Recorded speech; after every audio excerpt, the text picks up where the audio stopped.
So you're tired of depression and want to take your power back. After spending a couple decades in long cycles of depression, I have now changed my perception of it and also have some steps for dealing with it that I'd like to share with you now. First off, this is a heavy subject. If your depression is due to a devastating loss, just skip ahead to my outro. I just want you to hear at least those last few minutes. I just know the headspace I was in going through it, and I wouldn't have the tolerance to hear what I'm about to talk about. So if you want to come back after that, feel free. And for those who are tired of being a victim of depression, the rest is for you. Let's get into it. I'll start with a quote from Sun Tzu. If you know your enemy and know yourself, you need not fear the result of 100 battles.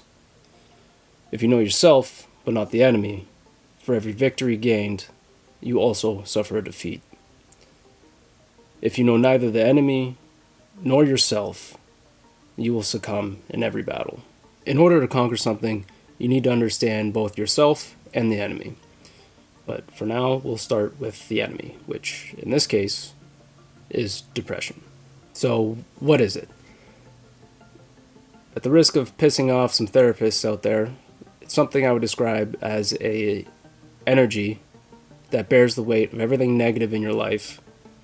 And the more you feed it, the more intense it becomes, until moving, talking, breathing, even just the thought of thinking, becomes so difficult that the only recourse is to stay in bed and sleep. Now, how do we lift the weight of everything negative in our life? That's a tall order. So we got to start small, and the short answer is gratitude and a change of perspective.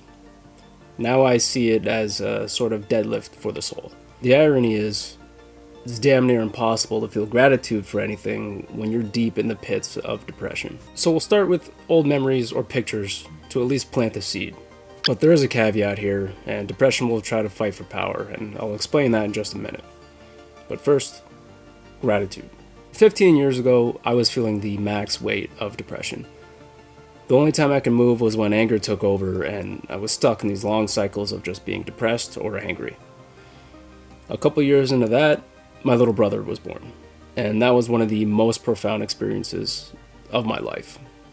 I'm not going to say it was like having my own kid, because I don't have one yet, but I would estimate it was about 85 to 90% of what that experience would be. Not to be too dramatic, but that experience breathed new life in me that I absolutely needed at the time. Profoundly uplifting experiences or memories are a great place to start, but it doesn't have to be so dramatic. My other brother and I were just going down memory lane about all the fun we had when we were kids.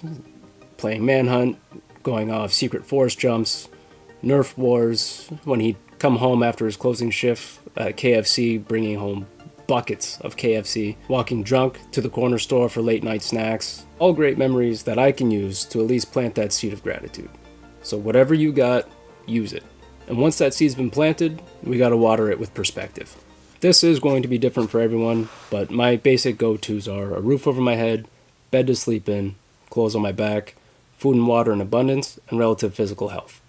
Now, this is where depression can be a little bit sneaky. You're a cute, sneaky little butthole. In an attempt to regain power, it will try to keep you stuck in the loop through guilt, regret, what ifs, and or if onlys. Guilt for forgetting what we should be grateful for. Regret for past mistakes, past actions taken or not taken. It'll take those great memories and try to twist them into negatives through what ifs or if onlys. If only we were kids again, I could be happy and free. If only I made better decisions, blah blah blah.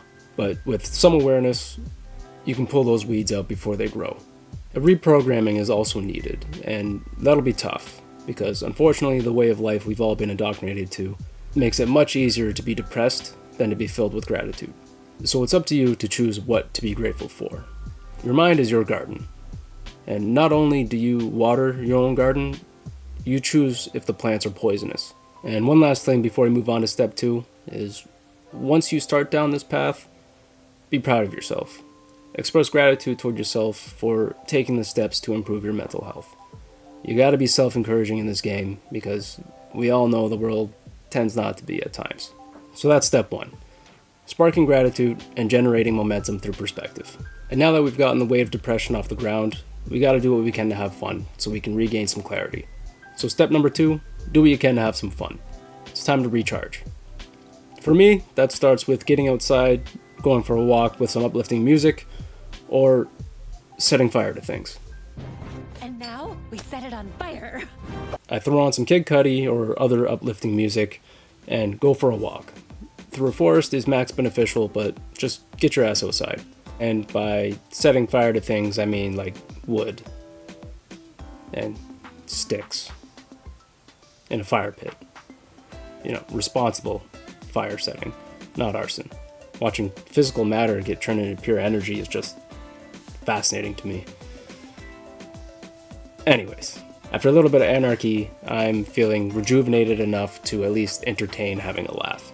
When you're feeling the max weight of depression, it's extremely hard to get outside and get moving. So it might be a good idea to reward yourself here with some good old-fashioned Netflix and chill. This might seem counterintuitive, but we gotta trick our own psychology and Pavlov ourselves with a little bit of dopamine. Who's a good boy, huh? Who's a good boy? Me. So by Netflix and chilling with yourself, I mean throw on your favorite comic, favorite funny movie, grab a small treat like ice cream, just enough, to spark that dopamine. And that can be a reward for at least getting your ass outside. I don't mean putting Netflix on while simultaneously browsing your favorite hub and master debating everyone in the comments. That too is bad for your health. Keep your hands to yourself. You know what I mean. Well, you might be a cunning linguist, but I'm a master debater. There's no better remedy to depression than laughter. My go-to comic is Tom Segura. My favorite show is Archer. Those two are basically the only reason why I have Netflix. And if reading is your thing, The Alchemist, or The Alchemist, as my mother would say, is a great pick-me-up, especially if lack of meaning is contributing to your depression. The point of this step is to lift the depression and gain some clarity so we can move on to step number 3. Next, we have contemplation. You'll need a pen and paper for this one. Stop it. I hear you. I hear your excuses. I don't have time. I'm too busy. I have blah blah blah. Well, you better figure it out, Cupcake. Because no one's coming to save you. Cut the shit and set aside time to take care of yourself. That's the toughest guy in Letterkenny.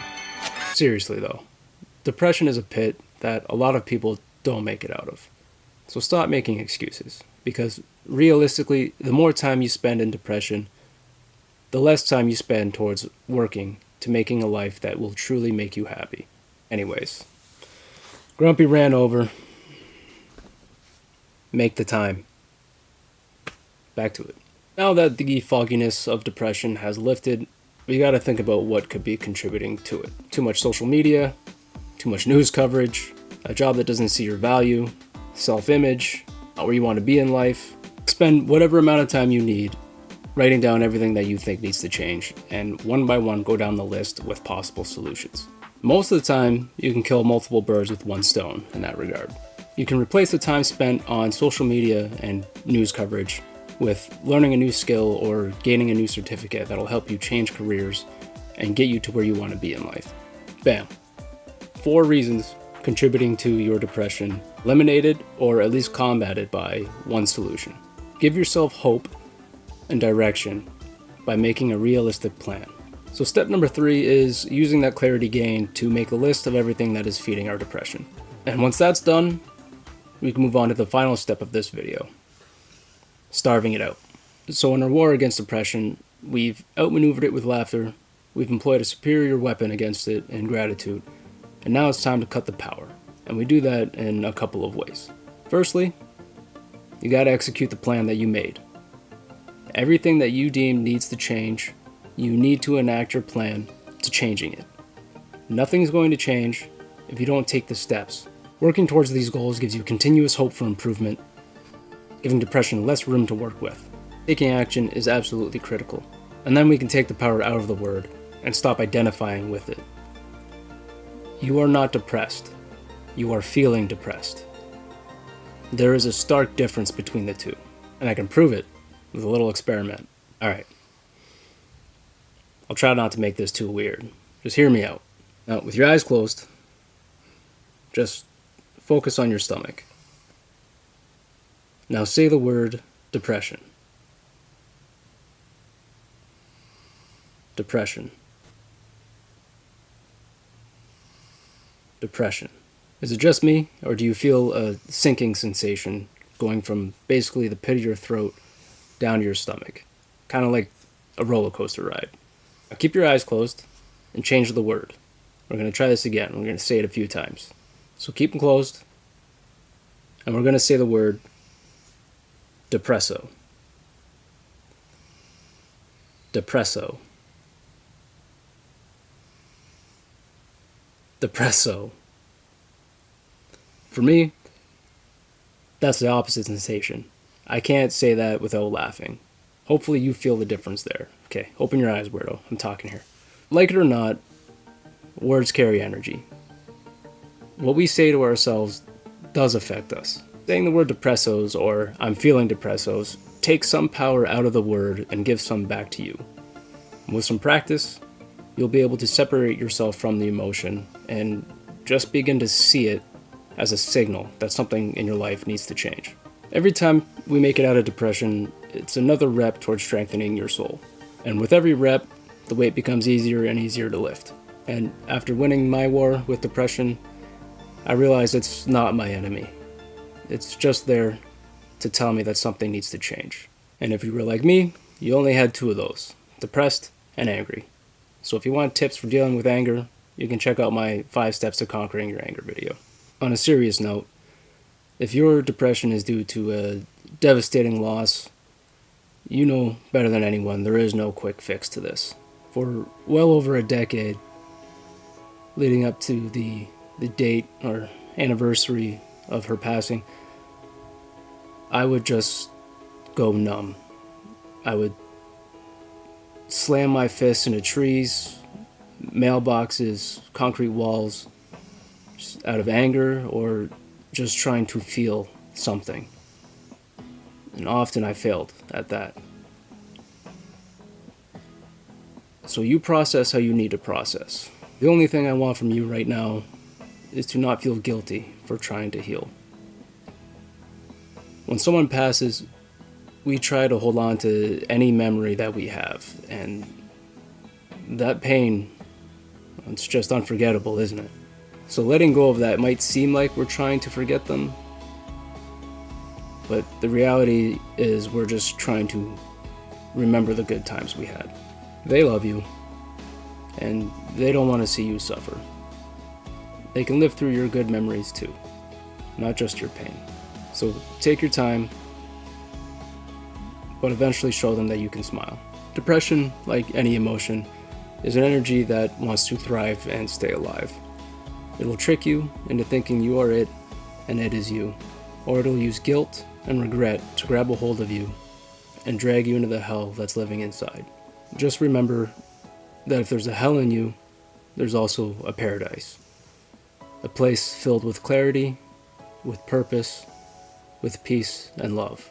Those you've lost and your loved ones would love nothing more but to see you get there. So process how you need, but eventually seek the paradise and show them that you can smile. It's up to you to find it. I wish you all the best, and until next time.